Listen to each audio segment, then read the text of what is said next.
Episode के starting में Xiao की फ्रेंड उससे पूछती है वो इस बार न्यू ईयर किसके साथ मना रही है। जियाओ कहती है किसके साथ मनाऊं, हर बार की तरह इस बार भी अकेले ही सेलिब्रेट करना है। उसकी फ्रेंड कहती है मैं इस साल अपने घर नहीं जा रही हूँ, तो क्या मैं तुम्हारे साथ तुम्हारे घर रह सकती हूँ। जियाओ कहती है कि ठीक है आ सकती हूँ, और वो उसे सीधे पॉइंट पे आने को कहती है। वो कहती है कि मैंने सुना है कि तुम्हारा पहला प्यार वापस आ गया है, तो क्या तुम उसके साथ न्यू ईयर सेलिब्रेट नहीं कर रही हो। जिसपे वो कुछ नहीं कहती।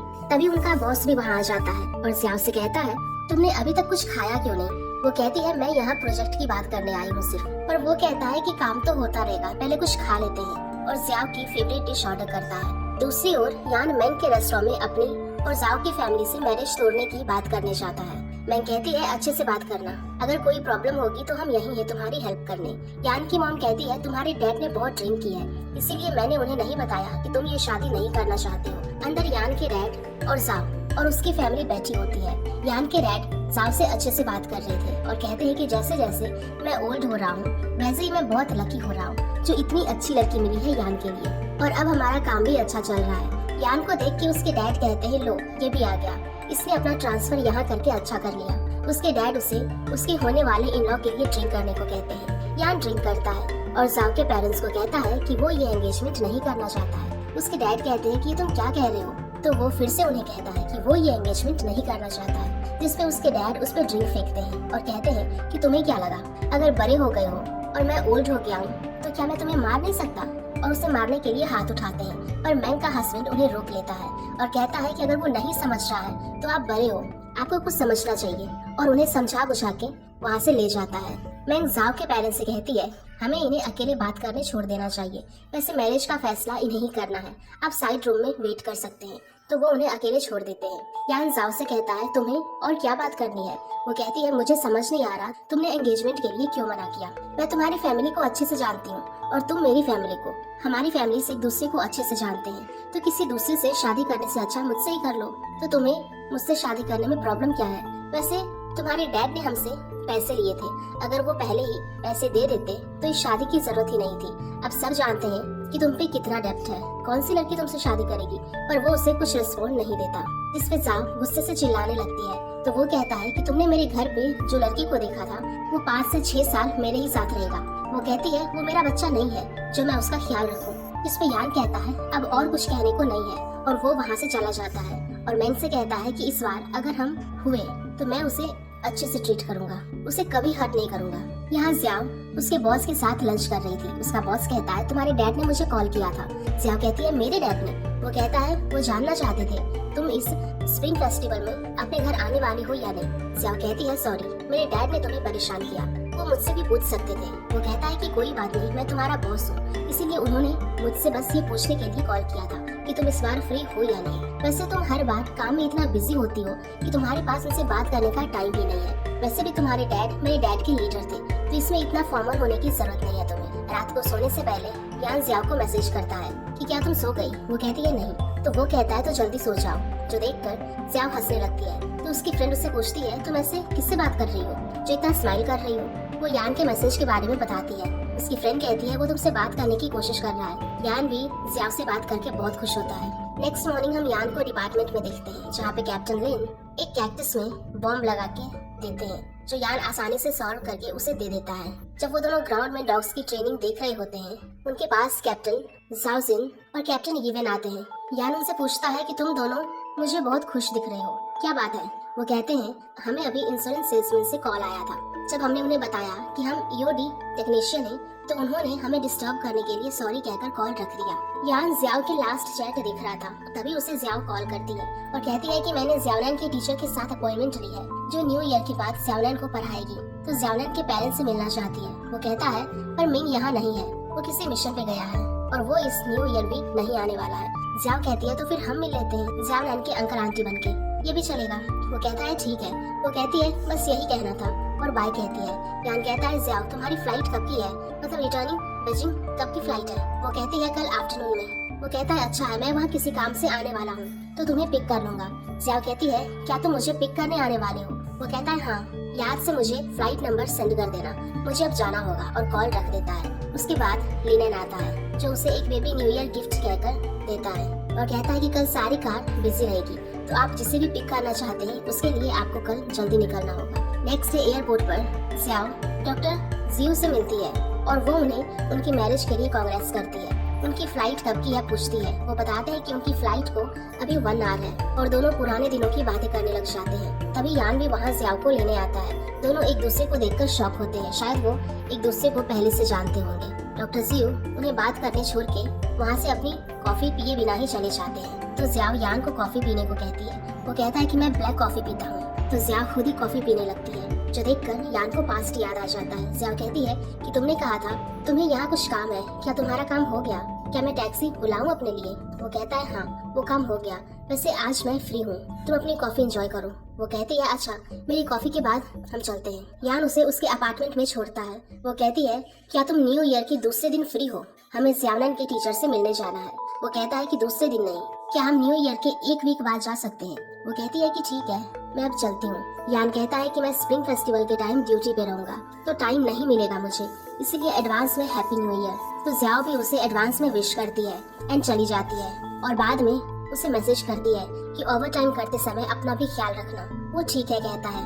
नेक्स्ट डे हम यान को उसकी टीम के साथ ट्रेनिंग करते हुए देखते हैं। वो सबको अपने काम के लिए मोटिवेट करता है और पूछता है क्या वो इस स्प्रिंग फेस्टिवल ओवर टाइम करने के लिए रेडी है? तो सब कहते हैं कि वो रेडी है। वो सबको एडवांस में न्यू ईयर विश करता है और कहता है कि चलो अब कुछ खा के रेस्ट कर लो। यान सब टीम्स के कैप्टन के साथ मीटिंग में कहता है आप लोग न्यू ईयर की लीव ले सकते हो, मैं यहाँ नजर रखूंगा, पर 8 दिन पे मेरी जगह तुम में से किसी एक को यहाँ ड्यूटी देनी होगी। मुझे स्कूल टीचर से मिलने जाना है। जाओजिन कहता है पर आप तो अनमैरिड हो, तो किसके लिए आपको टीचर से मिलना है? वो कहता है वो मेरे फ्रेंड का बच्चा है, मैं उसकी टेक केयर करता हूँ। लिनन कहता है अच्छा, पर आपकी फ्यूचर वाइफ को बाद में प्रॉब्लम होगी। यान कहता है चलो मीटिंग ओवर होती है। लिनन उसे टीम मेंबर की फिजिकल रिपोर्ट देता है, जिसमें से 2 मेंबर की रिपोर्ट देखकर यान कहता है ये दोनों इसी काम के लिए बॉर्न हुए हैं और लिनन को 10 मिनट्स में नीचे मिलने को कहता है। टाइम गुजरता है और आज न्यू ईयर को सिर्फ 1 दिन है। हम यान और उसकी पूरी टीम को यूनिवर्सिटी में देखते हैं जहाँ पे किसी ने बॉम्ब लगा था। सब उस जगह की अच्छे से तलाशी लेते हैं और उन्हें एक कार की बैग से एक बॉक्स में बॉम्ब मिलता है। यान अपने टीम मेंबर से कहता है तुम सबने अच्छा काम किया, अब जरा रेस्ट करो, हमें फिर से क्रॉस चेक करने जाना होगा। स्टार्टिंग 2016 के सीन से होती है जहाँ हम ज़ियाओ और उसकी फ्रेंड को देखते हैं और वहीं पे यान भी अपनी ड्यूटी दे रहा था। तभी वहाँ पे सब भागने लगते हैं। ज़ियाओ कहती है ये सब ऐसे क्यों भाग रहे हैं, क्या हुआ है? पर जल्द से जल्द उस प्लेस को खाली करा देते हैं और उन्हें जिस बॉक्स में बॉम्ब मिलता है वो बॉक्स यान लेता है और बॉम्ब को डिफ्यूज करने की कोशिश करता है। उसके साथ तब मिंग्यू भी मौजूद था उसकी हेल्प करने। यहाँ बाहर सब वेट कर रहे थे। ज़ियाओ की फ्रेंड कहती है यहीं पास में एक और अच्छा रेस्टोरेंट है, हम वहाँ चलते हैं। ज़ियाओ कहती है कि ठीक है चलो पहले कुछ खा लेते हैं। यहाँ यान उस बॉम्ब को डिफ्यूज कर देता है। प्रेजेंट में यान ये सब अपनी टीम के साथ शेयर कर रहा था। उनमें से एक मेंबर उसे पूछता है क्या ये तुम्हारी फर्स्ट लव को पता है? वो कहता है नहीं। वो पूछता है तुम्हारी फर्स्ट लव कैसी दिखती है? वो कहता है जल्द ही सबके स्कोर्स आउट होने वाले हैं, उसमें तुम्हारे स्कोर कम होंगे, जिसमें सब हंसने लगता है और कहता है तुम्हें उसके बारे में नहीं पूछना चाहिए था। ज़ियाओ यान को मैसेज करती है कि मैंने कल 3 बजे की अपॉइंटमेंट ली है ज़ियानन के टीचर के साथ, तो तुम पहले मुझे पिक कर लेना मेरे घर से 1 बजे। उसकी मॉम कहती है कि क्या तुम रिलेशनशिप में हो जो इतना फोन में लगी हो? वो कहती है ऐसा कुछ नहीं है और सो जाती है।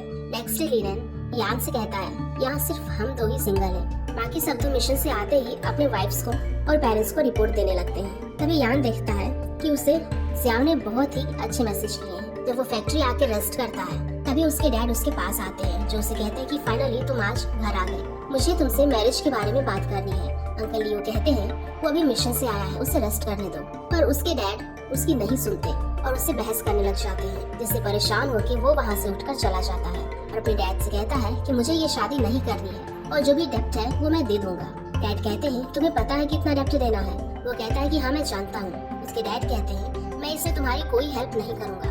वो कहता है कि ठीक है मैं देख लूंगा और वहाँ से चला जाता है और हायदोंग के घर पे जाके रेस्ट करता है और उसे कहता है कि मुझे 3 घंटे बाद उठा देना और मेरे लिए एक फॉर्मल सूट निकाल देना। वो कहता है क्या ज़ियाओ से मिलने जा रहे हो? वो कुछ नहीं कहता।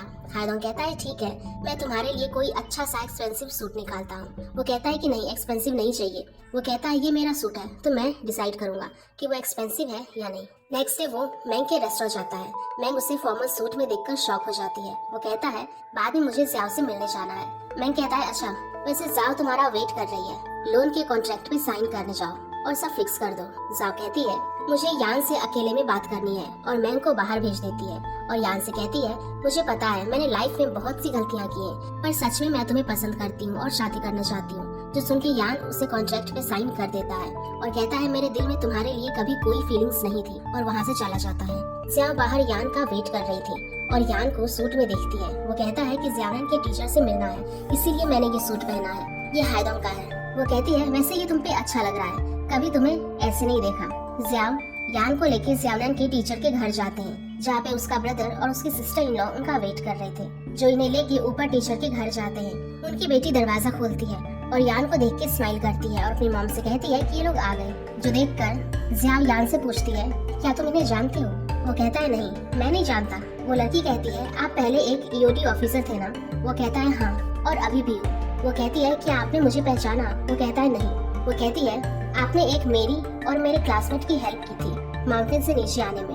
वो कहता है नहीं, मुझे याद नहीं। उसकी मॉम कहती है इन्होंने कितनी बार कितने लोगों की हेल्प की होगी और उन्हें सेव किया होगा, उसमें वो तुम्हें कैसे याद रख सकते हैं? जियाओनैन की टीचर उन्हें जियाओनैन का होमवर्क देती है कि उसे करने को कहना है, उसने फेल नहीं किया था। वापस जाते वक्त जियाओ यान से पूछती है क्या तुम्हें वो सच में याद नहीं थी? वो कहता है नहीं, पर मुझे वो मिशन याद है, पर लोग नहीं। जियाओ उसे बीजिंग के बारे में बताती है, जहाँ पे वो अपने कॉलेज दिनों में शॉपिंग करने आती थी। वो कहता है मुझे यहाँ के बारे में ज्यादा कुछ पता नहीं, जब से मैं किनिंग गया हूँ तब से सिर्फ कुछ ही टाइम मेरा यहाँ आना हुआ है। सच कहूँ तो मुझे आज के बीजिंग का कुछ पता नहीं। तो जियाओ उसे बीजिंग में वेलकम करती है, जिसे यान स्माइल करता है। यान कहता है मैं 2 बार तुम्हें देखने आया था। वो कहती है 2 बार? पर मेरे ख्याल से तुम 1 बार ही आए थे, जब मैं कॉलेज में थी। वो कहता है हाँ, दूसरी बार तब जब तुमने ब्रेकअप के लिए कहा था। वो कहती है तो क्या तुम जब यहाँ आए थे? वो कहता है हाँ। तो क्या तब तुम यहाँ आए थे? वो कहता है हाँ। जियाओ घर के पास पहुँच के कहती है मैं भाई को कॉल करके पूछती हूँ क्या वो पहुँच गए। यान कहता है 5 मिनट से कॉल करना। वो उसे ओके कहती है और कहता है जो उसके और जाओ के बीच की प्रॉब्लम थी वो सॉल्व हो गई है। जो सुन के वो बहुत खुश हो जाती है और कहती है तो तुमने मुझे ये पहले क्यों नहीं बताया? वो कहता है हमें जियाओनैन की टीचर से मिलने जाना था तो बताना भूल गया। वो कहती है ये भी जरूरी था। वो कहता है तुम बहुत खुश लग रही हो। वो कहती है हाँ बहुत। फिर यान उसे किस करने बढ़ता है, पर तभी जियाओ का भाई पीछे से हॉर्न मारता हुआ आ जाता है, जिससे वो दोनों दूर हो जाते हैं और कार से उतर जाते हैं। उसकी वाइफ कहती है कि तुम क्या जरा पागल हो जो उन्हें डिस्टर्ब कर दिया, उन्हें साथ में कुछ बातें करने देते हैं। तो जियाओ का भाई उसे डिस्टर्ब करने के लिए सॉरी कहता है और सब ऊपर रेस्टोरेंट में जाते हैं। जियाओ कहती है जो ऑर्डर करना है करो, आज की ट्रीट मेरी तरफ से। उसका भाई कहता है तुम्हारा बजट कितना है सिस्टर? वो कहती है 1 मंथ की सैलरी है, जिसपे वो सब बहुत कुछ ऑर्डर करते हैं। जो देखकर यान काउंटर पे जाके बिल पे कर देता है और तब जियाओ बिल मांगती है तो वेटर उसे बताती है कि बिल पे हो गया है। जियाओ बिल देखने मांगती है, जो देखकर उसकी सिस्टर इन लॉ कहती है तुम्हारा फर्स्ट लवर तो बहुत रिच निकला। रात में जियाओ को यान के बारे में सोच के नींद नहीं आती, तो वो अपना काम करने बैठ जाती है और यान घर जाके जियाओनैन को टीचर का दिया हुआ होमवर्क देता है और कहता है कि ये तुम्हारा वैकेशन होमवर्क है, तुम्हें इसे अच्छे से कंप्लीट करना होगा। और वो भी जियाओ के बारे में सोच के स्माइल करने लगता है। वो जियाओनैन को कहता है कि तुम अपना वर्क करके सो जाओ, मुझे कार रिपेयर करना है, मैं साइड के रूम में हूँ। जब वो कार रिपेयर कर रहा था तभी उसके पास हायदोंग आता है, जो अपने साथ बारबेक्यू लाया था और यान को साथ में खाने को कहता है। तभी जानफेंग भी उनसे मिलने आता है और बातों बातों में उससे जियाओ और यान के रिलेशन के बारे में पता चल जाता है। क्योंकि वो जियाओ को पसंद करता था, ये सुन के वो बहुत ज्यादा ड्रिंक कर लेता है, जिससे यान संभालता है। हायदोंग कहता है उसे छोड़ो, यहाँ आओ मेरे साथ बैठो। तो यान उसे छोड़ के हायदोंग के पास चला जाता है। हायदोंग उसे कहता है कि जब मुझे पता चला था कि मैं शादी करने वाली है तो मैंने भी बहुत ड्रिंक की थी और उसके लिए बहुत रोया था। क्या तुम कभी जियाओ के लिए रोए हो? यान कहता है हाँ, हमारे ब्रेकअप के बाद मैंने उसे बहुत बार कॉल किया और उसने किसी भी कॉल का आंसर नहीं दिया, पर मुझे लगता है कि बार बार कॉल करने से कहीं उसे अपने पेरेंट्स से डांट ना पड़ी हो, तो मैं उसे मिलने चला गया।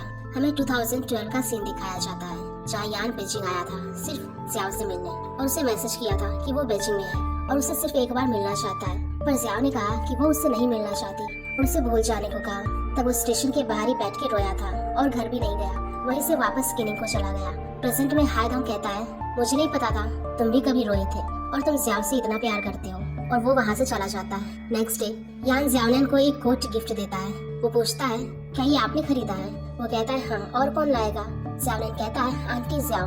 वो कहता है अच्छा, तुम बहुत बोलने लगे हो, चलो कुछ खा के आते हैं। और उसे लेके जियाओ के फेवरेट रेस्टोरेंट जाता है और उसे कहता है यहाँ आंटी जियाओ रोज आती थी अपने स्कूल के दिनों में। वो रेस्टोरेंट का ऑनर यान को पहचान लेता है और उसे पूछता है कि क्या ये लड़का तुम्हारा है? वो कहता है नहीं, ये मेरे फ्रेंड का है। अंकल कहते हैं मुझे लगा तुमने उस लड़की से शादी कर ली और ये बच्चा तुम्हारा है। ज़्याओलिन पूछता है कौन लड़की? अंकल कहते हैं वो गर्ल बहुत सुंदर थी, वो यहाँ पे आके रोज एक बोल नूडल्स खाती थी, चाहे वो कितना भी स्पाइसी क्यों ना हो। यान कहता है आज भी सेम वही चाहिए, 2 बोल नूडल्स।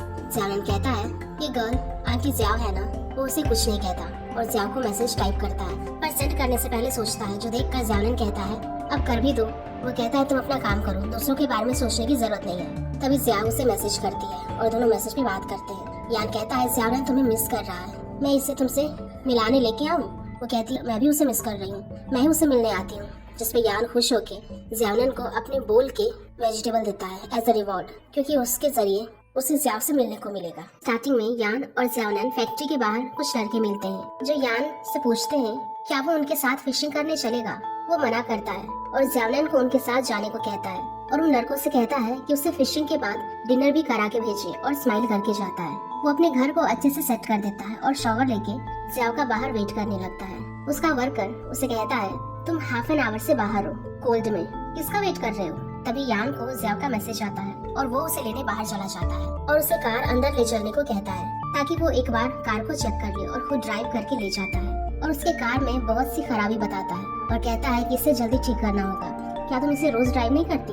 वो कहती है नहीं, कुछ टाइम से बिजनेस ट्रिप पे जाने की वजह से कार ड्राइव नहीं कर सकी। और कहती है कि वैसे तुम झूठ बहुत अच्छे से बोलने लगे हो। वो कहता है मैंने क्या झूठ बोला? वो कहती है यही कि मेरी कार में प्रॉब्लम है। वैसे ज़्याओलिन कहाँ पे है? वो कहता है ज़्याओलिन फिशिंग पे गया है। वो कहती है पर तुमने तो कहा था कि वो मुझे मिस कर रहा है, मुझे मिलने बुला के वो फिशिंग पे चला गया। यान कहता है वो अभी बच्चा है, वो बोल के भूल गया शायद, और वो उसे अंदर जाके रेस्ट करने को कहता है। वो कहती है तुम्हें कार रिपेयर नहीं करना है? वो कहता है मैं इसे बाद में कर लूंगा और उसे रूम में ले जाता है। जिन्हें साथ में देख के वहाँ की एक लेडी यान की मॉम को कॉल करके बताती है यान किसी लड़की के साथ है। ज़्याओलिन की नोट्स देख के कहती है जब मैं यहाँ पहली बार आई थी तब भी इस डेस्क पे तुम्हारी टेस्ट पेपर थे ऐसे ही, और ज़्याओलिन का होमवर्क चेक करने लगती। यान पूछता है क्या तुम्हें ये सब क्वेश्चन आते हैं? वो कहती है ऑफ कोर्स आते हैं। यान उसे पकड़ के अपने पास कर लेता है और उसे कहता है जब मैंने तुम्हें पहली बार गैस स्टेशन पे देखा था तब मेरे पास हिम्मत नहीं थी तुम्हें परस्यू करने की, पर वो कहती है दरवाजा ओपन है, तो वो उसे हक कर लेता है और किस करने बढ़ता है। तभी ज़्याओलिन भाग के आता है जिससे दोनों फिर से डिस्टर्ब होते हैं। ज़्याओलिन कहता है मैं तो आंटी ज़ियाओ से मिलने के लिए चला आया। यान कहता है डिनर में सिर्फ फिश नहीं चलेगी, हमें कुछ वेजिटेबल्स भी लेनी चाहिए, और ज़ियाओ को वेट करने का कहकर खुद ज़्याओलिन को लेके मार्केट जाता है। जब ज़ियाओ रूम में वेट कर रही होती है तभी यान की मॉम आती है और बेडशीट चेंज करती है। ज़ियाओ कहती है यान मार्केट गया है। मॉम ज़ियाओ से कहती है कि वो कौन है? ज़ियाओ कहती है मैं यान की एक्स क्लासमेट हूँ, मेरा नाम गुई ज़ियाओ है। मॉम कहती है तो वो तुम्हें यहाँ वेट करने बोल के खुद चला गया। उनके बीच की ऑकवर्डनेस को दूर करने के लिए ज़ियाओ फोन कॉल कहकर बाहर चली जाती है। अंकल लियू उसे बाहर कोल्ड में देख के अंदर आके वेट करने को कहते हैं और उससे पूछते हैं कि वो यान को कैसे जानती है। वो बताती है कि वो दोनों क्लासमेट थे। तभी वहाँ पे यान की मॉम आती है। अंकल लियू पूछते हैं क्या वो जा रही है? मॉम कहती है हाँ, और ज़ियाओ को कभी उनके घर लंच पे बुलाती है और यान को भी लाने को कहती है। यान फैक्ट्री में जाते वक्त ज़ियाओ को अंकल लियू के पास देखता है और उसे पूछता है कि वो यहाँ क्यों है। वो बताती है कि तुम्हारी मॉम आई थी, वो कुछ अपसेट लग रही थी, मुझे लगा मैंने कहीं कुछ गलत तो नहीं कर दिया, इसलिए मैं बाहर आ गई। यान पूछता है मेरी मॉम ने तुम्हें बुली तो नहीं किया? वो कहती है नहीं, तुम्हारी मॉम तो बहुत नाइस है, उन्होंने मुझे अपने घर पे खाने को बुलाया है। वो कहता है तो क्या तुम जाना चाहती हो? जिस पे वो हाँ करती है। यान कहता है पर अब तो बाय करके आए हैं तो वेस्ट हो जाएगा, तो हम किसी और दिन जाएंगे। तभी फैक्ट्री में कुछ वर्कर्स आपस में लड़ने लगते हैं तो यान उन्हें यहीं वेट करने को कहकर अंदर जाता है। ज़ियाओ भी उसके पीछे जाने लगती है तो उसका पैर लगने से फिश बाहर निकल जाती है, तो वो हाथ से उठाकर वापस पॉलीथीन में डालती है जिससे उसके हाथ गंदे हो जाते हैं। तो वो हाथ साफ करने अंकल लियू के घर जाती है। अंकल लियू उन्हें हाथ साफ करने पानी देते हैं और फैक्ट्री में देखने जाते हैं। तभी वहाँ पे हायदांग आता है। ज़ियाओ से मिलके कहता है बहुत दिन बाद मिले, मैंने तुम्हारे बारे में बहुत सुना है और आज फाइनली मिल भी लिया। और उसे पूछता है क्या वो जाने वाली है या डिनर तक रुकने वाली है? ज़ियाओ कहती है वो डिनर करके मैं के घर जाएगी। तभी यान आता है और उन्हें साथ ले जाता है। ज़ियाओ कहती है वो फिश बाहर आ गई थी तो हमने उसे अंदर डाल दिया। यान ज़्याओलिन को होमवर्क करने भेजता है और खुद किचन में जाता है और दोनों वहाँ पे साथ में डिनर की तैयारी करते हैं। यान हायदोंग को मैंग के घर के पास कुछ लाने को भेजता है। मैंग हायदोंग से पूछती है कि खाना कौन बना रहा है, क्या कोई गेस्ट आए हैं? वो बताता है कि खाना तो यान बना रहा है और वो भी ज़ियाओ के लिए। मैंग कहती है ज़ियाओ फिर से पीछे चली गई, उसे कहना कि वो आज रात मेरे घर पे आए, और चली जाती है। यान अपने हाथों से अखरोट तोड़ता है जिसे देखकर ज़ियाओ भी ट्राई करती है पर उसे चोट लग जाती। वो कहता है कि तुम्हें नहीं आ रहा तो छोड़ दो, खुद को हर्ट मत करो। वो कहती है पर तुमने तो करा ना, कैसे? और उसके हाथ चेक करने लगती है। तभी वहाँ पे हायदोंग आता है। तो यान कहता है मैं तुम्हारा ही वेट कर रहा था और उसके हाथ से पैकेट लेके जाता है। ज़ियाओ हायदोंग से कहती है कि आज वो यान की मॉम से मिली, तो वो उसे उनके रिलेशन के बारे में बताता है और उससे पूछता है क्या वो दोनों फिर से रिलेशनशिप में हैं। वो कहती है नहीं, हम तो बस फ्रेंड्स हैं। वो कहता है क्या, सिर्फ फ्रेंड्स? नेक्स्ट सीन में हायदोंग फुल ड्रिंक हो जाता है, तो यान पहले उसे उसके घर छोड़ने जाता है, जहाँ पे उसका भाई जियान फेंग उसे लेने आता है और ज़ियाओ को देखकर उसे हेलो कहता है। हायदोंग नशे में जियान फेंग से कहता है कि वो अब से ज़ियाओ से दूर रहे क्योंकि वो अब यान के साथ है, और यान से कहता है कि तुम्हें पता है मेरा ये भाई ज़ियाओ को सेकंड क्लास के फर्स्ट डे से पसंद करता है, पर कभी कहने की हिम्मत नहीं की। इसके पास ज़ियाओ की फोटो भी है। तभी हायदोंग की सिस्टर और मॉम आते हैं, उसे अंदर ले जाते हैं। यान जियांग फेंग से फोटो लाने को कहता है। वो कहता है मेरे पास नहीं है, वो ड्रंक थे, कुछ भी बोल गए, पर यान नहीं सुनता। तो जियांग फेंग को ज़ियाओ की फोटो लेके देना ही पड़ता है। ज़ियाओ कहती है ये फोटो तो मेरे पास भी नहीं है, थैंक्स इसे रखने के लिए, और वो उस फोटो को लेके चली जाती है। रास्ते में यान उस फोटो को देख कर जेलस होता है और ज़ियाओ से पूछता है कि ये फोटो उसके पास गई कैसे। वो कहती है मुझे भी नहीं पता, मैंने ये फोटो टीचर को दी थी, शायद उसने वहाँ से ली हो। यान ज़ियाओ को मैंग के घर पे छोड़ता है और कहता है कि अगर तुम किन्हीं नहीं आती तो मैं भी यहाँ बीजी में नहीं होता। वो कहती है कि अगर वहाँ हमारी कार चोरी नहीं होती तो हम नहीं मिलते। यान कहता है सोने से पहले कॉल करना। मैंग कहती है आखिर तुम आ ही गई, मुझे लगा आज तुम गैरेज में ही सोने वाली हो, और उसे लेके अंदर जाती है। ज़ियाओ मैंग के सोने के बाद यान को कॉल करती है और कहती है कि मैं तुम्हारे साथ और कुछ टाइम रहना चाहती हूँ। वो कहता है क्या तुम मुझे देखना चाहती हो, जिसमें वो हाँ कहती है। तो वो अपनी कार पे चढ़ जाता है। ज़ियाओ कहती है क्या तुम अभी तक गए नहीं?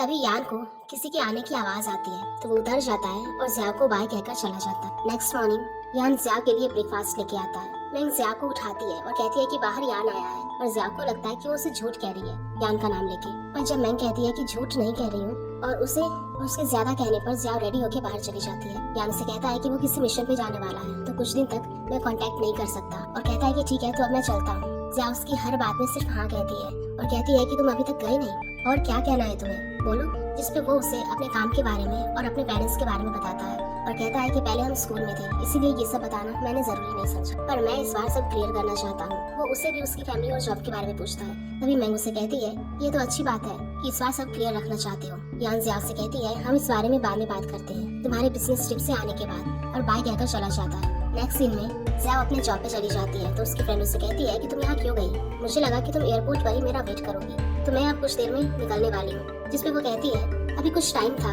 तो मैंने सोचा कि इस बार वीकली मीटिंग अटेंड की जाए, और वो अपने दोनों जूनियर को रिपोर्ट लेके बोलती है और उनकी कुछ प्रॉब्लम का सोल्यूशन देती है, और कहती है कि कुछ समझ नहीं आए तो तुम बॉस से पूछ सकते हो, और मेरा नाम लेना अगर कुछ प्रॉब्लम होगी तो मैं तुम्हारे लिए एक शील्ड का काम करूंगी। फिर वो और उसकी फ्रेंड एयरपोर्ट के लिए निकल जाते हैं, जहाँ पे ज़ियाओ को उसके डैड का कॉल आता है जो उससे एयरपोर्ट पर थे, और वो अपनी फ्रेंड से कहती है कि ये मेरे डैड। शियो उसके डैड से बात करने में इंटरेस्ट नहीं लेती। उसके डैड उसे कहते हैं कि अगर उसे अपने लिए न्यू घर बाय करना हो तो बताए, वो उसे पैसे दे देंगे। वो कहती है नहीं, मैं खुद ले लूंगी अपने पैसों से। डैड उसे अपनी कार चेंज करने कहते हैं। वो कहती है कि मैंने पहले ही न्यू कार बाय कर ली है, मैं न्यू और ओल्ड दोनों अल्टरनेट यूज करती हूँ, और अपनी फ्रेंड को मैसेज करती है और उसे कहती है कि वो यहाँ और नहीं रुकना चाहती। तो उसकी फ्रेंड उसे किसी अर्जेंट कॉल का कहकर ले जाती है। कुछ आगे जाने पर उसे पूछती है तुम जब भी अपने डैड को देखती हो तो भागती क्यों हो, वो तुमसे बात करना चाहते हैं। वो कहती है पर मैं उनसे बात नहीं करना चाहती, और फोन ऑफ कर देती है। उसकी फ्रेंड कहती है अभी फ्लाइट को टाइम है, तुमने अभी क्यों फोन ऑफ किया। शियो कहती है ताकि एक बार प्रोजेक्ट पढ़ लूं। वो कहती है अगर तुम्हारे बॉयफ्रेंड का कॉल आया तो। शियो कहती है नहीं आएगा, वो आज अपने काम में बिजी रहेगा। वो कहती है कि वो क्या करता है, जिसमें शियो कहती है ये एक सीक्रेट है, और कहती है मेरी सिस्टर एक ईओडी ऑफिसर है, मेरी फैमिली ने उसे कभी इस बारे में नहीं पूछा और उसने भी हमें कभी कुछ नहीं बताया। जब भी बात वर्क से रिलेटेड हो वो उस बारे में बात ही नहीं करती कि मिशन क्या है, वो कब वापस आएगी और उसे कितनी चोट लगी है। जब जाना होता है तो मिशन है बोल के चली जाती है, और जब वो सक्सेस होती है बस इतना ही कहती है कि मिशन था। वो कहती है वो तुम्हारी फैमिली की रियल हीरो है। दूसरी ओर यान लीरेन के साथ अपनी टीम को कहता है कि उनका एक दूसरे डिपार्टमेंट के साथ एक कंपटीशन होने वाला है, तो वो सब अच्छे से प्रैक्टिस करें। पहले फर्स्ट और सेकंड टीम प्रैक्टिस करेंगी, उन्हें ऑब्जर्व करें और फिर अपनी प्रैक्टिस स्टार्ट करें। लीरेन उन सबको 4 ग्रुप में डिवाइड करता है और उन सभी को अच्छे से होने वाले कंपटीशन की प्रैक्टिस कराता है और खुद ही उसे परफॉर्म करके दिखाता है। बाद में उनके चीफ सबके साथ यान ने जो बॉम्ब डिफ्यूज करा था उसका वीडियो देखते हैं और उन सब न्यू कमर्स को बताते हैं कि उन्हें कब कैसे क्या करना है, क्योंकि सिचुएशन हर बार सेम नहीं होती। चीफ उन सबकी परफॉर्मेंस को देखकर खुश होते हैं। नेक्स्ट सीन में मिंग्यू यान को कॉल करता है और उसे कहता है कि वो मिशन में बिजी रहने की वजह से पहले कॉल नहीं करा। मैं अभी मिशन पे आया हूँ, अभी घर जाने का भी टाइम नहीं है, इसीलिए अभी मुझे ज़ियाओनिन का हाउस होल्ड रजिस्ट्रेशन भी लाने का टाइम नहीं मिला। वो कहता है तुम्हें जल्दी करना होगा, ज़ियाओनिन के वेकेशन खत्म होने वाले हैं, अब स्कूल जाते समय उसे उसकी जरूरत पड़ सकती है।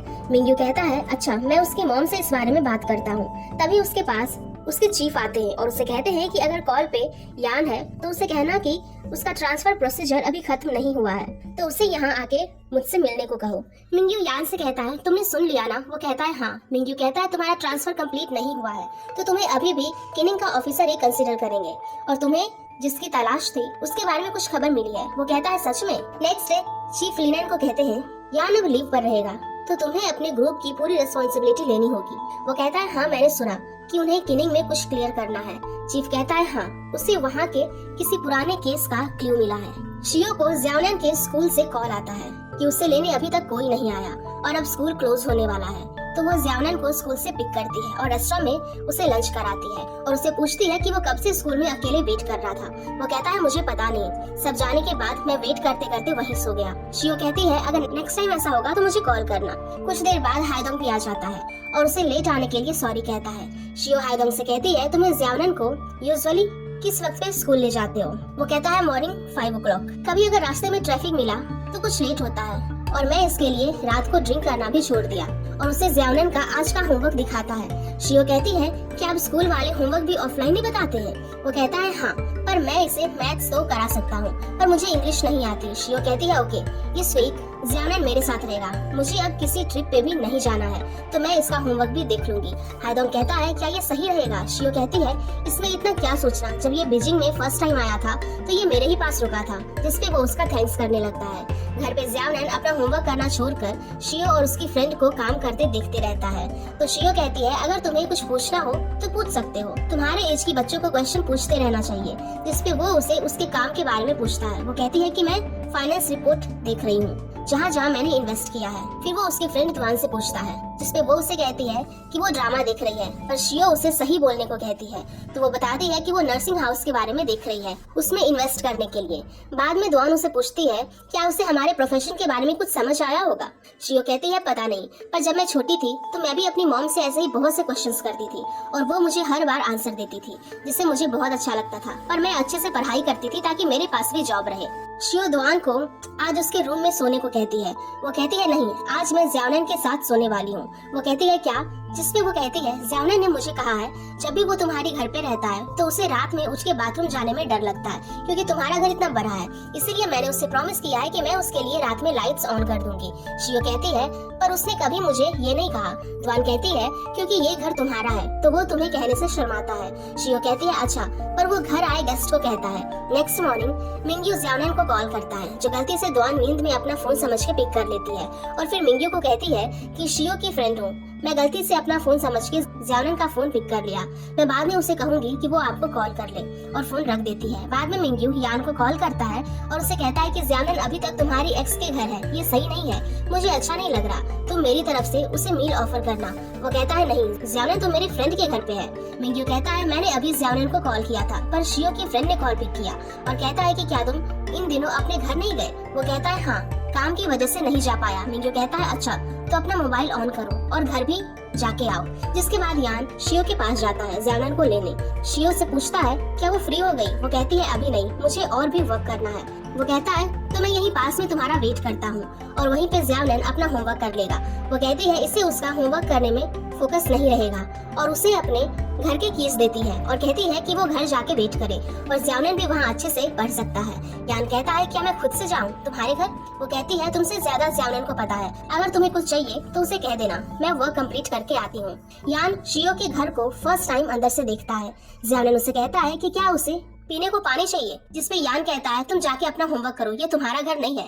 जिसपे ज़ियाओनिन कहता है अगर आपको कुछ नहीं चाहिए तो मैं जाता हूँ, और जाते जाते कहता है आंटी शियो के किसी भी चीजों को हाथ मत लगाना, उन्हें पसंद नहीं है। जब शियो अपने वर्क से वापस आती है तो देखती है कि यान बाहर ही सोफे पर सो रहा है, तो वो उसे देखने लगती है। तभी यान भी जाग जाता है। शियो कहती है, मैंने तुम्हें यहाँ पे वेट करने को नहीं कहा था और तुमने कुछ खाया भी नहीं। यान कहता है, मैं इसे घर ले जाके गर्म करके खाऊंगा। शियो उसे ज़्यानन का होमवर्क समझाती है। यान कहता है, अब का एजुकेशन सिस्टम पूरा चेंज हो गया है। हमने जो पढ़ा था वो अब के बच्चे पहले से ही जानते हैं, और उसे बाय कहकर चला जाता है। फिर से वापस आके शियो को भी साथ चलने को पूछता है और कहता है कि मैं तुम्हें वापस छोड़ दूंगा तुम्हारे घर पे, या फिर तुम मेंग के घर पे भी जा सकती हो। शियो कहती है, ठीक है, मुझे 10 मिनट दो, मैं अभी आती हूँ। यान शियो को कहता है, मैं काम में घर ही नहीं आया, तो ये सही करने वाला कोई नहीं था, और बेड साफ करने लगता है। वो कहती है कि कोई बात नहीं, होता है। तभी उसके डैड वहाँ पे ड्रिंक करके आते हैं, तो यान शियो से कहता है कि चलो मैं पहले तुम्हें छोड़ के आता हूँ। उसके डैड उससे पूछते हैं, ये लड़की कौन है, क्या ये तुम्हारी गर्लफ्रेंड है? पर यान उन्हें कुछ नहीं कहता और शियो को लेकर बाहर आता है और शियो को कहता है कि वो मेरे डैड थे। शियो कहती है, मुझे पता है। वो कहता है, कैसे, क्या तुम उनसे मिली थी पास्ट में कभी? वो कहती है, नहीं, मुझे उनकी आवाज याद थी। तब यान को पास्ट याद आता है, जिसमें यान कहता है, मुझे नहीं लगता कि तुम्हें ये इतने सालों बाद भी याद रहेगा। और कहता है कि मैंने सोचा था आज हम यहाँ पे साथ में वक्त गुजारेंगे। वो कहती है, हम कहीं और भी जा सकते हैं, वैसे भी हमने स्कूल टाइम पे इस गैरेज में डेट किया था, तो क्या तुम अब भी यहीं पे डेट करना चाहती हो? तो यान उसे मैंग के हस्बैंड फैंग के गेमिंग हाउस ले जाता है, जहाँ पे वो मैंग के बर्थडे के दिन मिले थे, और दोनों पास्ट की बातें करते हैं। शियो कहती है, हमने कितनी बार ब्रेकअप किया है? वो कहता है, एक बार। वो कहती है, पर मेरे ख्याल से हमने बहुत बार ब्रेकअप किया है। वो कहता है, ब्रेकअप के लिए दोनों रेडी होना होता है, लास्ट टाइम के अलावा हमने कभी ब्रेकअप नहीं किया। शियो कहती है, अच्छा, तो फिर वो वन साइडेड फाइट थी। और कहती है कि मैंने सुना था तुम्हारी डेस्कमेट का तुम पे क्रश था। यान कहता है, हाँ शायद। शियो खुद से कहती है, पर मुझे अब इसके बारे में सोचकर जेलसी क्यों हो रही है? वो कहता है, ये नॉर्मल है। जिसपे वो कहती है, तुम्हारा मतलब क्या है? यान उसका हाथ अपनी पॉकेट में डालता है। तभी वहाँ पे सिक्योरिटी गार्ड आता है और उस पे गुस्सा करने लगता है और कहता है कि तुम दोनों इतनी रात को यहाँ डेट कैसे कर सकते हो? यान कहता है, मुझे तुम्हारे बॉस ने ही कीज दी है यहाँ का कैमरा चेक करने के लिए और उनकी डायरेक्शन को करेक्ट करने। तो वो उसे उसका नाम पूछता है। यान अपना नाम बताता है तो वो कहता है, तुम तो वही बॉम्ब डिस्पोजल एक्सपर्ट हो। वो कहता है, हाँ। में हम यान को सीसीटीवी कैमरा रिपेयर करते हुए देखते हैं। सिक्योरिटी गार्ड शियो से पूछता है, क्या वो दोनों मैरिड कपल हैं? शियो कहती है, नहीं, हम स्कूलमेट्स हैं। यान कहता है, मैंने इसे ठीक कर दिया, अगर फिर से कुछ प्रॉब्लम हो तो मुझे कॉल कर देना। और वो चले जाते हैं। दोनों वॉक करते करते स्कूल गेट जाते हैं। शियो साइड के मिरर से अंदर देखती है और यान से कहती है, ये अभी तक सेम पहले जैसा है, कुछ नहीं बदला। वो शियो को देखकर कहता है, हाँ, तुम भी चेंज नहीं हुई। शियो उससे पूछती है कि उसने क्या कहा। वो कहता है, मैंने कुछ नहीं कहा, और उसे मेंग के घर छोड़ देता है। मेंग शियो को देखकर कहती है, तुमने पहले क्यों नहीं बताया कि तुम आने वाली हो? तो शियो उसे यान को दिखाती है और वो समझ जाती है कि इसे यान यहाँ छोड़ा है। दोनों पहले की तरह एक दूसरे से बात करते हैं। शियो मेंग के रूम की बालकनी से और यान अपनी कार के ऊपर से। यान शियो से पूछता है, क्या वो फिर से उसके साथ किनिंग जाना चाहेगी? वो पूछती है, उसे अब क्यों किनिंग जाना है? जिसपे यान कहता है, ज़्यानन के हाउस होल्ड रजिस्ट्रेशन के लिए। वो कहती है, वो मिंग्यू सेंड कर सकता है। वो कहता है, नहीं, ये जरा कॉम्प्लिकेटेड है, और वैसे भी लास्ट टाइम मैंने तुम्हें वहाँ अच्छे से ट्रीट नहीं किया था, तो इस बार मैं तुम्हें किनिंग की सैर कराना चाहता हूँ। वो कहती है, जब तक मेरे पास मेरा फोन है और इंटरनेट कनेक्शन मिले तो मैं कहीं से भी अपना काम कर सकती हूँ। वो कहता है, ठीक है, तो मैं टिकट्स बुक करता हूँ। और यान अपनी सिस्टर से मिलता है जो उसे ज़्यानन के लिए सूप देती है। यान उसे कहता है, ठीक है, अब आप अंदर जाएं, ब्रदर इन लॉ आपका वेट कर रहे होंगे। वो कहती है कि ठीक है, जाती हूँ, पर तुम अच्छे से ड्राइव करके जाना। यान घर आके ज़्यानन को सूप देता है पीने को, पर वो कहता है, आप आंटी शियो को अपने साथ नहीं लेकर आए? मैं उनका ही वेट कर रहा था। यान कहता है, नहीं, वो अपनी फ्रेंड के घर पे गई है। यान कहता है, वैसे मैं कुछ दिनों में किनिंग जा रहा हूँ, तो क्या तुम्हें अपने डैड के लिए कुछ देना है या वहाँ से कुछ चाहिए? ज़्यानन कहता है, आप फिर से वापस किनिंग क्यों जा रहे हो? यान कहता है, कुछ काम है, पर तुम्हें मेरी इतनी टेंशन लेने की जरूरत नहीं है। ज़्यानन कहता है, मुझे डर लगता है कहीं आप आंटी शियो को खो दोगे, वो बहुत अच्छी है। यान कहता है, वो भी मेरे साथ किनिंग चल रही है, तो अब तुम्हारा ख्याल रखने वाला कोई नहीं होगा, तो तुम अपना होमवर्क करना मत भूलना और टाइम पे खाना खा लेना, ज्यादा मस्ती भी मत करना। नेक्स्ट मॉर्निंग शियो द्वान को कहती है, मेरा काम हो गया, अगर कुछ काम रहा हो तो मुझे मेल करना, जब भी मुझे इंटरनेट मिलेगा मैं रिप्लाई कर दूंगी। द्वान कहती है, पर तुम्हारा एक्स तुम्हें फिर किनिंग में क्यों ले जा रहा है? वो कहती है, वो उसके लिए उसका सेकंड होम टाउन है, शायद वो उसे मिस कर रहा होगा, एक बार जाना चाहता होगा। द्वान कहती है, अच्छा, तो फिर उस बच्चे को कौन देखेगा अगर तुम दोनों चले गए तो? वो कहती है, तुम जानती हो खादम उसका ख्याल रखेगा। द्वान कहती है, क्यों ना तुम उसे मेरे पास छोड़ दो, मैं उसका ख्याल रख लूंगी, और उसका स्कूल भी मेरे घर से क्लोज है। शियो कहती है, मुझे यकीन हो गया है कि तुम्हें सच में बच्चे बहुत पसंद है। वो कहती है कि हाँ, मैंने तुमसे झूठ नहीं कहा था। ठीक है, चलो अब मुझे उसके डैड का कॉन्टेक्ट नंबर दो, ताकि अगर कभी तुमसे बात ना हो सके तो मैं उन्हें कॉल कर लूंगी। शियो उसे मिंग्यू का नंबर सेंड कर देती है। मेंग, फेंग और हाइदोंग शियो और यान को सी ऑफ करते हैं और दोनों किलिंग के लिए कार से निकलते हैं। रास्ते में शियो एक स्टेशन से यान और अपने लिए कुछ लंच बाय करती है। यान मैप के जरिए डायरेक्शन चेक करता है। शियो कहती है क्या हम जीपीएस पे डायरेक्शन नहीं देख सकते? वो कहता है देख सकते हैं, पर मुझे मैप पे देखने की आदत है। मैं एक बार यहाँ से ऐसे ही गया हूँ तो मुझे पता है। और बीच रास्ते में कई जगह ब्लॉक है और कई जगह पे ट्रैक्स आते हैं, तो दूसरों का आना जाना जरा मुश्किल है। ये सब हमें जीपीएस पे पता नहीं चलता है। वो कहती है ठीक है चलो चलते हैं। शियो कहती है तुम्हें याद है डॉक्टर जियो जिसे तुम एयरपोर्ट पर मिले थे और उनकी वाइफ एक दूसरे को चाइल्डहुड से जानते हैं। उनकी वाइफ की तबीयत ठीक नहीं है। उनकी मैरिज से पहले ही उनकी वाइफ इल थी, तो वो मैरिज नहीं करना चाहती थी, पर डॉक्टर जियो ने उनके लिए वेडिंग सेरेमनी अरेंज की और उनकी सर्जरी कराई। पर अब वो फिर से बीमार हो गई है। उनके ट्रीटमेंट के लिए उन्हें कुछ पैसों की जरूरत है, तो वो मेरे पास आए थे। मैंने कुछ पैसे सेव किए थे अपने और ज़्याओनैन के लिए, वो मैंने उन्हें दे दिए। क्या तुम अभी डेप्ट में हो तो तुम ज़्याओनैन को मेरे पास छोड़ सकते हो, वैसे भी वो ज्यादा खर्चा नहीं करता है। यान कहता है नहीं, मिंग्यू मुझे उसके एक्सपेंस के लिए पैसे देता है और मैं मेरा डेप्ट भी इन 2 साल में क्लियर कर दूंगा और कुछ पैसे सेव करूंगा ताकि तुमसे शादी कर सकूं। वो कहती है क्या शादी? वो कहता है हाँ, क्यों तुम मुझसे शादी नहीं करना चाहती हो? जिसपे वो कुछ नहीं कहती। यान कहता है अगर तुम शादी के लिए हाँ करती हो तो हम आज रात एक ही रूम में रहेंगे और अगर तुमने मना कर दिया तो हम सेपरेट रूम लेंगे। वो कहती है हमने कल जो रूम बुक किया था उसमें डबल बेड है। वो दोनों रात को एक प्लेस पे स्टे करते हैं जहाँ पे उन्हें यान का ओल्ड टीम मेंबर मिलता है। वो उन्हें डिनर कराता है और यान के पास्ट के बारे में बातें करता है और बातों बातों में ये भी कह देता है कि यान को एक बार गोली लगी थी और बाद में उन्हें कीज देके उनके रूम में भेज देता है। यान रूम का दरवाजा खोलता है तो शियो पहले ये पूछती है कि इस रूम में 2 बेड हैं या नहीं, जो सुनकर यान उसे पकड़ के किस करने लगता है और ऐसे ही उसे अंदर ले जाता है और आगे बढ़ने से पहले उसकी परमिशन लेता है। शियो कहती है तुमने किस करने से पहले नहीं पूछा और गोली के निशान चेक करती है। यान कहता है ये तो इस काम में नॉर्मल है। शियो कहती है तुमने मुझे कभी इस बारे में बताया क्यों नहीं? वो कहता है क्योंकि मेरे फर्स्ट डे पर ही हमारे कैप्टन ने हमें कहा था कि हमें अपने काम के बारे में अपनी फैमिली को नहीं बताना चाहिए, क्योंकि उन्हें बताने से वो सिर्फ परेशान होंगे और हम भी अपना काम अच्छे से नहीं कर पाएंगे। शियो कहती है तुम पहले से ही मेरी कोई भी एडवाइस नहीं मानते हो और वो रोने लगती है। पर तभी बाहर से एक कपल की चिल्लाने की आवाजें आती है जो सुन के दोनों हंसते हैं और यान कहता है तुम रेस्ट करो, मैं सुनहाव के साथ सोने जा रहा हूँ और वहाँ से चला जाता है। सुनहाव उससे पूछता है कि वो अपनी गर्लफ्रेंड को अकेला छोड़कर बाहर क्यों आया है। वो कुछ नहीं कहता और एक कार लेके निकल जाता है। उसके पीछे पीछे सुनहाव भी चला जाता है और एक घर के पास आके रुकते हैं। सुनहाव कहता है कि जब से अंकल की वाइफ की डेथ हुई है वो बहुत अकेले हो गए हैं, तुम रुको मैं उन्हें आवाज देता हूँ। यान कहता है नहीं रहने दो, बहुत लेट हो गया है। वो कहता है पर लाइट तो ऑन है, शायद वो अभी सोए नहीं होंगे। उन्होंने कहा था कि वो आपके साथ ड्रिंक करना चाहते हैं और उन्हें बुलाता है। अंकल यान को देखकर खुश होते हैं और उसे ड्रिंक ऑफर करते हैं और साथ में कुछ अच्छा टाइम स्पेंड करते हैं।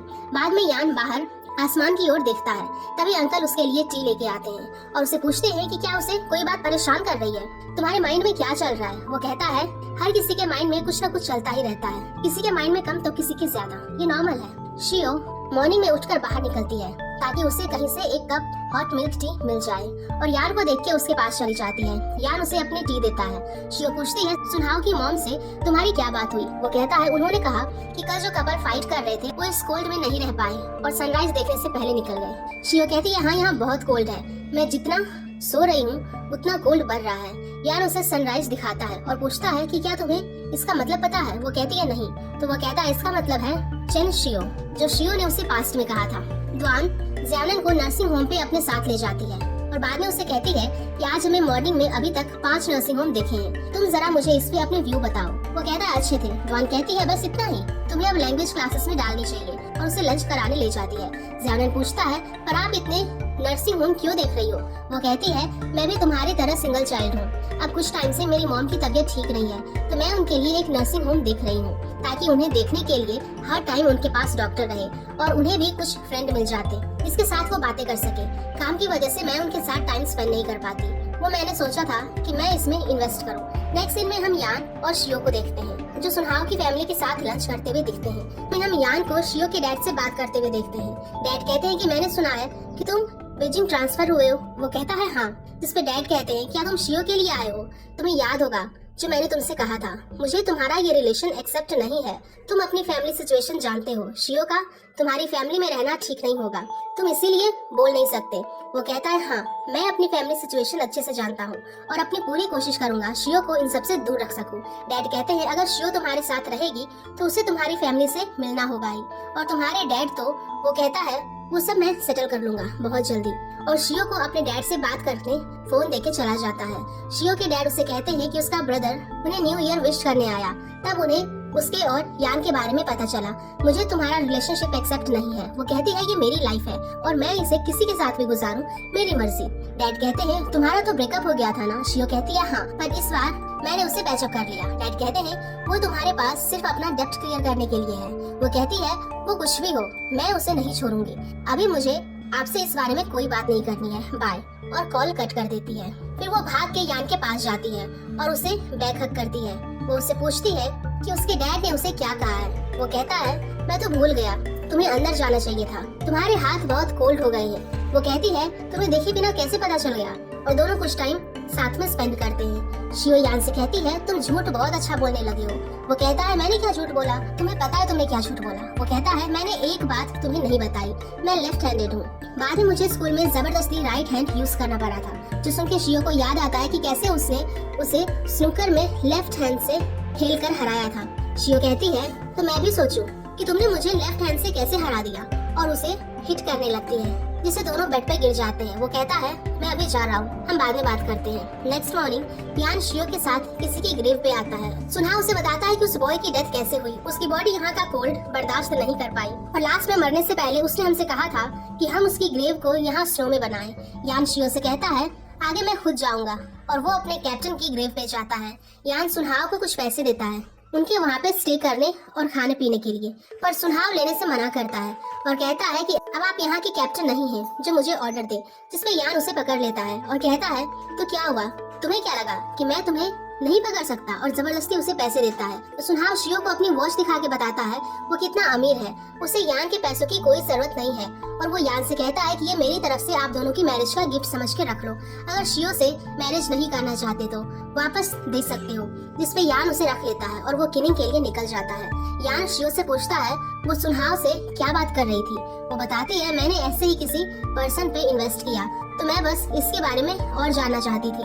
वो कहता है मुझे याद है तुम्हारी फ्रेंड याया भी इसी के लिए यहाँ आई थी। वो कहती है हाँ। जिसपे यान कहता है जब मैं एक बार किनिंग से बीजिंग आया था तब मुझे वहाँ के रोड और सब कुछ चेंज लग रहा था, जैसे मैं एक दुनिया से दूसरी दुनिया में चला गया हूँ। ठीक वैसे मुझे तुम्हारी बातों से लग रहा है कि तुम दूसरी दुनिया से हो। वो कहती है ऐसा कुछ भी नहीं है, मैं बस डिफरेंट प्लेस पे डिफरेंट लोगों पे इन्वेस्ट करती हूँ और तुम कंट्री को बॉर्डर पे रहकर सेव करते हो, कुछ डिफरेंस नहीं है। रास्ते में यान कार का टायर चेंज करने रुकता है तो शियो उसे टायर कैसे चेंज करते हैं उस बारे में क्वेश्चन करने लगती है। वो उसे कुछ नहीं कहता। वो कहती है कि मेरे पास भी कार है, अगर कभी जरूरत पड़ी तो चेंज कर सकती हूँ। वो कहता है इसकी जरूरत नहीं पड़ेगी, मैं कर दूंगा। तो सुन के शियो उसे देखने लगती है और उसे किस करने को कहती है। वो नहीं करता तो वो जाने लगती है पर यान उसे पकड़ लेता है जिससे शियो उस पर गिर जाती है और वो गाना गाने लगता है। नेक्स्ट सीन में मिंग्यू को उसके चीफ यान के बारे में पूछते हैं। वो कहता है मेरी उससे बात हो गई है, वो अभी किनिंग पहुंच गया है। चीफ कहते हैं अच्छा, उसे कहना कि वो जल्दी मुझसे आके मिले और उसे बताना कि उसकी गर्लफ्रेंड उसके लिए लकी है। मिंग्यू कहता है मैं अभी उसे कॉल करता हूँ, आप ही उसे कह देना। शियो यान को कहती है कि लास्ट टाइम हमारी कार इसी प्लेस से चोरी हुई थी। वो कहता है इस प्लेस से कार ले जाना आसान होता है। तभी उसे चीफ का कॉल आता है जो उसे मिलने बुलाते हैं। शियो को लगता है कहीं फिर से उसके डैड ने तो कॉल नहीं किया, जिसपे यान मना कर देता है। घर पहुंच के शियो कहती है कि तुम्हें इतना अच्छा घर बुक करने की जरूरत नहीं थी। जिसपे वो कहता है किनिंग मेरा सेकेंड होम है, तो मैं चाहता हूँ कि तुम एक अच्छी प्लेस पे रहो। यान कहता है मुझे चीफ से मिलने जाना है, तब तक तुम रेस्ट करो, और वो वहाँ से चला जाता है। जिसके जाते ही शियो अपना बैग देखना छोड़ के यान का बैग चेक करने लगती है। पर तभी यान अपनी कार की कीज लेने वापस आता है और उसे जल्दी फ्रेश होके खाने के बारे में सोचने को कहता है और खुद स्माइल करने लग जाता है। जब यान डिपार्टमेंट पहुँचता है मिंग्यू उसे बताता है तुम्हारे गर्लफ्रेंड के कार चोरों को जो पकड़ा था हमें पता चला है कि वो स्मगलिंग भी करते हैं। यान कहता है मुझे कुछ बात करनी है इससे, तो आप लोग बाहर जाओ। चीफ मिंग्यू से कहते हैं कि काम होने के बाद मुझे रिपोर्ट दे देना, और वो चले जाते हैं। यान मिंग्यू को कहता है कि इन्होंने मॉल में बॉम्ब लगाया, हमें जल्दी चलना चाहिए कहीं देर ना हो जाए। मिंग्यू कहता है पर तुम्हें इस बारे में शियो को कहना चाहिए, मैं जानता हूँ हमें किसी भी मिशन के बारे में अपने फैमिली को नहीं बताना होता है, पर तुम अभी शियो के साथ यहाँ आए हो, कहीं वो परेशान ना हो जाए। वो कहता है पहले हमें चलना चाहिए, और अपने दूसरे फ्रेंड से कहता है कि शियो को घर के कीज देकर उसे वेट करने को कहकर आए, और चला जाता है। घर पे शियो यान का वेट कर रही थी, तभी उसे डॉक्टर जियो का कॉल आता है जो उसे अपनी वाइफ की कंडीशन के बारे में बताते हैं। वो कहती है कि आपको इस वक्त अपनी वाइफ के साथ रहना चाहिए, आप एक डॉक्टर हैं, आप मुझसे ज्यादा इसके बारे में जानते हैं, अगर कोई चांस रहा तो मिस मत करना। तभी डोर पे यान का फ्रेंड आता है और उसे कीज देके यान का वेट करने को कहकर भाग जाता है। और शियो उसे यान के बारे में पूछती है पर वो कुछ नहीं बताता। फिर शियो अपनी सिस्टर को कॉल लगाती है जो ईओडी ऑफिसर है, जिससे उसे पता चलता है बस उन्हें इस टाइम किसी मिशन पे सडनली जाना पड़ता है और उन्हें भी इसके बारे में पहले इन्फॉर्म नहीं किया जाता है, जो सुनकर शियो की टेंशन और बढ़ जाती है। यान अब मॉल में जाने के लिए रेडी है और मिंग्यू को अपना ख्याल रखने को कहता है, जिसपे वो कहता है कि मेरा काम तो रोबोट कर लेगा, रिस्क तुम्हें है। वो कहता है टेंशन मत लो, सबसे बेस्ट हॉस्पिटल भी पास में ही है। हमें पास में दिखाया जाता है कि एक बार मिशन के बीच में एक लेडी को सेव करने के चक्कर में उसके एक टीम मेंबर की डेथ हो गई थी, जिससे वो बहुत रोया और अपना रेजिग्नेशन दिया था। पर उस टाइम उसे चीफ ने समझाया और कहा कि वो एक्सीडेंट था, इस वजह से वो अपना रेजिग्नेशन नहीं दे सकता है। प्रेजेंट में यान ये सब याद करता है और अंदर चला जाता है, जहाँ पे उसे बॉम्ब के पास जाने के लिए अपना यूनिफॉर्म भी निकालना होगा। मिंग्यू कहता है कि उसे वहाँ पे रोबोट को भेज के एक बार चेक कर लेना चाहिए। वो कहता है इससे सिर्फ टाइम वेस्ट होगा और खुद अंदर जाने के लिए रेडी हो जाता है। एंड इसी के साथ ये एपिसोड यहीं पर खत्म हो जाता है। तो गाइस, अगर आप लोगों को ये एपिसोड पसंद आई होगी तो प्लीज वीडियो को जरूर लाइक करिए, शेयर करिए। नेक्स्ट एपिसोड के लिए हमारे चैनल को अभी सब्सक्राइब कर ले। Thank you.